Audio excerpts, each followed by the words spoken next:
अस्सलाम वालेकुम फ्रेंड्स। इस दफ़ा मौसम कुछ अजीब चल रहा है। कभी शदीद गर्मी आ जाती है और कभी ठंड आ जाती है, बादल आ जाते हैं, ठंडी हवाएं चलने लग जाती हैं, तो इससे बहुत ज़्यादा बीमारियां फैल रही हैं। वायरल इन्फेक्शन तो बहुत ज़्यादा फैल रहे हैं, जिनमें बुखार, गले में इन्फेक्शन हो जाना और जिस्म में दर्द, आपको थकावट महसूस होती है, कंधों में दर्द रहती है, सर के अंदर दर्द होती है। तो ये मौसम आजकल एक बहुत ही ख़तरनाक किस्म का है और इसमें मलेरिया के भी बहुत ज़्यादा अटैक हो रहे हैं। मलेरिया मच्छर, इस मौसम में मच्छर के लिए जो सबसे बेहतरीन और पसंदीदा मच्छर का जो टेम्परेचर होता है वो 25 से 35 सेंटीग्रेड तक होता है। और आप लोग इस मौसम में अगर बुखार से बचना चाहते हैं, मलेरिया से बचना चाहते हैं, तो पूरे कपड़े पहने, हाफ बाजू वाली शर्टें ना इस्तेमाल करें और अपने घरों के अंदर जो पानी खड़ा हो कहीं पे उसको बाहर निकाल दें और पानी के जो बर्तन हैं उनको ढाँप के रखें। और अगर आपने कोई बर्तन ढाँप के नहीं रखा तो वो पानी इस्तेमाल करने से पहले तसल्ली कर लें कि यहाँ पे मच्छर वगैरह तो नहीं आए। अगर मच्छर वगैरह आए हैं तो फिर आप लोग उस पानी को इस्तेमाल ना करें।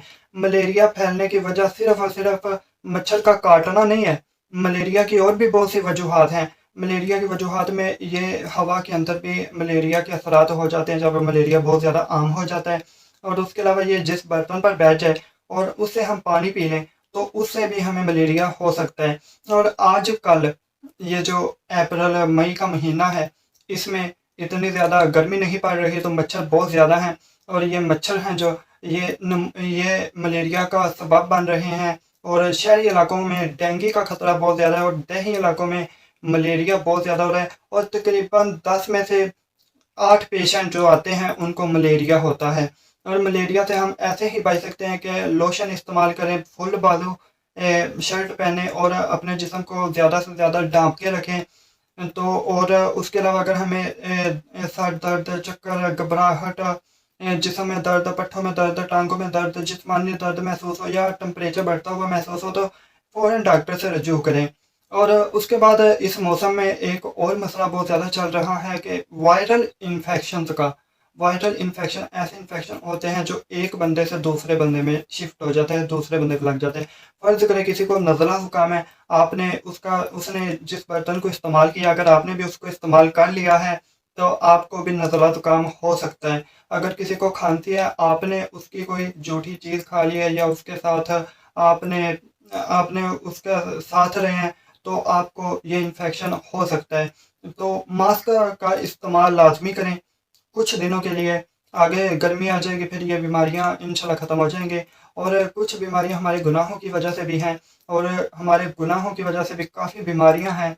और हमें अल्लाह ताला से तौबा करनी चाहिए, अपने मुल्क के हालात के लिए दुआएं करनी चाहिए। और मेडिसिन से आप कोशिश करें कि ज़्यादा से ज़्यादा दूर रहें, मेडिसिन का इस्तेमाल ना करें और अपने सिर्फ़ और सिर्फ़ जो एहतियाती तदाबीर हैं उनको बढ़ा दें।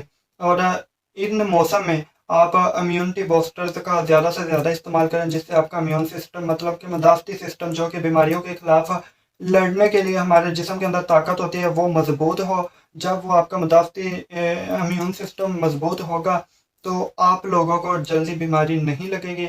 जो भी आप पे मच्छर वगैरह या कोई बीमारी अटैक करेगी तो पहले वो आपका जो मदाफ़ती निज़ाम, अगर तो आपका मदाफ़ती निज़ाम मज़बूत है तो वो इसको बीमारी का सामना आसानी से करेगी। और अगर आपका मदाफ़ती निज़ाम कमज़ोर है तो फिर आपको ये मलेरिया वगैरह काफ़ी तंग कर सकता है। इसमें आप मल्टीविटामिन्स का इस्तेमाल करते रहें, जैसा कि सर्बेक्स जेड हो गई और ईवियन कैप्सूल हो गया जिसमें विटामिन ई होता है और मल्टीविटा कैप्सूल हो गया, वाइटरिन टैबलेट वगैरह, मतलब कि मल्टीविटामिन्स मेडिसिन का मुसलसल इस्तेमाल करें इस मौसम में, ताकि आपका जो आपकी इम्यूनिटी बूस्ट हो। और इन जो बीमारियां हैं, ये जो फैल रही हैं बीमारियां, इनसे बचा जा सके। तो इसके साथ ही मुझे इजाज़त दीजिए और हमारी दुआ है कि अल्लाह पाकिस्तान के हालात पे रहम फरमाएगा और हम पाकिस्तानी मिलकर पाकिस्तान को एक अच्छा पाकिस्तान बनाएंगे, बीमारियों से पाक पाकिस्तान बनाएंगे, दुनिया में एक पाकिस्तान का मुकाम होगा इंशाअल्लाह। और इसके साथ मैं इजाज़त चाहूँगा। अल्लाह हाफिज़।